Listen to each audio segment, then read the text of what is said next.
زنا کی عادت سے چھٹکارے کے لیے وظیفہ۔ سوال: میں زنا کا شکار ہوا ہوں، میں یورپ میں مقیم ہوں اور میں جانتا ہوں کہ میں تباہ ہو رہا ہوں، لیکن کوئی حل نہیں ہے میرے پاس، تو برائے مہربانی اسلامی نظریہ سے میری مدد کریں۔ جواب: زنا انتہائی قبیح فعل اور بدترین گناہ ہے۔ کنز العمال میں ہے کہ شرک کرنے کے بعد اللہ کے نزدیک کوئی گناہ اس نطفہ سے بڑا نہیں جس کو آدمی اس شرمگاہ میں رکھتا ہے جو اس کے لیے حلال نہیں ہے۔ اس لیے خوب استغفار کریں اور درج ذیل اعمال کا اہتمام کیجیے، انشاءاللہ تعالی گناہ چھوٹ جائیں گے۔ نمبر 1، اب تک شادی نہ ہوئی ہو تو جلد شادی کرنے کی فکر اور کوشش کریں، اگر اس کے اسباب نہ ہوں تو مسلسل روزے رکھیں۔ نمبر 2، اگر یورپ میں قیام ناگزیر ہو تو وہاں سے رہائش ترک کر کے ایسے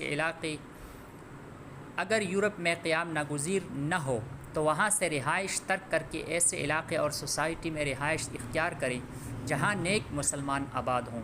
نمبر 3، ذریعہ آمدن اگر حرام یا مشکوک ہے تو اسے ترک کر کے حلال معاش اختیار کریں، کھانے پینے کی چیزوں میں بھی حلال و طیب غذا کا اہتمام کریں۔ نمبر 4، نگاہیں پست رکھیں، کسی بھی اجنبی عورت کا سامنا ہو اسے نہ دیکھیں، بوقت ضرورت بات کرنی پڑ جائے تو بھی نگاہیں پست رکھیں اور ہاتھ نہ ملائیں، اسے نہ چھوئیں، یہ تصور رکھیں کہ اللہ تعالیٰ مجھے ہر وقت دیکھ رہے ہیں، میں قیامت کے دن ان اعمال کے ساتھ اللہ تعالیٰ اور رسول اللہ صلی اللہ علیہ وسلم کا سامنا کیسے کروں گا؟ اگر میری نگاہوں کی خیانت اور بدکاری میرے والدین، بچوں اور سب خاندان والوں کے سامنے کھول دی جائے تو میں ان کا سامنا کیسے کروں گا؟ جب ان رشتہ داروں کا مجھ میں اتنا لحاظ ہے تو اللہ تعالیٰ اور اس کے رسول صلی اللہ علیہ وسلم کی شان تو بہت بڑھ کر ہے۔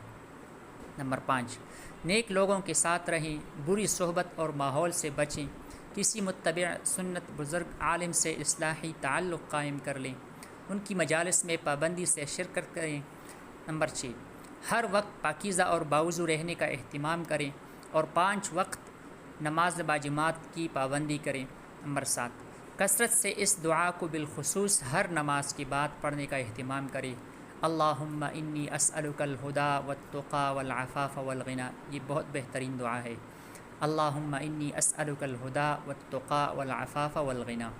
نمبر 8، اٹھتے بیٹھتے چلتے پھرتے کثرت سے استغفار کریں اور روزانہ دن یا رات میں کوئی ایک وقت مقرر کر کے اچھی طرح وضو کر کے تنہائی میں 2 رکعت نماز توبہ اور حاجت کی نیت سے پڑھ کر گڑ گڑا کر اللہ تعالیٰ سے اپنے گزشتہ گناہوں کی معافی مانگیں، خوب روئیں، اگر رونا نہ آئے تو رونے کی کوشش کریں، رونے کی صورت بنائیں، اللہ تعالیٰ سے سچے دل سے دعا کریں کہ وہ آپ کو تمام گناہوں خصوصاً اس گناہ سے نجات دے دے، اور ساتھ ساتھ آئندہ گناہ نہ کرنے کا پختہ عزم بھی کریں۔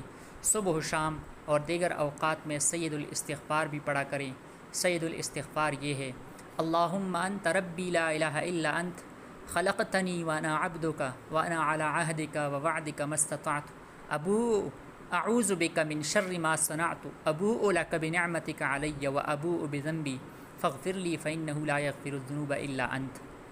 ترجمہ: اے اللہ، تو ہی میرا رب ہے، تیرے علاوہ کوئی عبادت کے لائق نہیں، تو نے مجھے پیدا کیا اور میں تیرا بندہ ہوں اور تیرے عہد اور وعدے پر قائم ہوں، جس قدر طاقت رکھتا ہوں میں نے جو کچھ کیا اس کے شر سے تیری پناہ چاہتا ہوں، اپنے آپ پر تیری نعمت کا اقرار کرتا ہوں اور اپنے گناہوں کا اعتراف کرتا ہوں، پس مجھے بخش دے کیونکہ تیرے علاوہ کوئی گناہوں کو نہیں بخش سکتا۔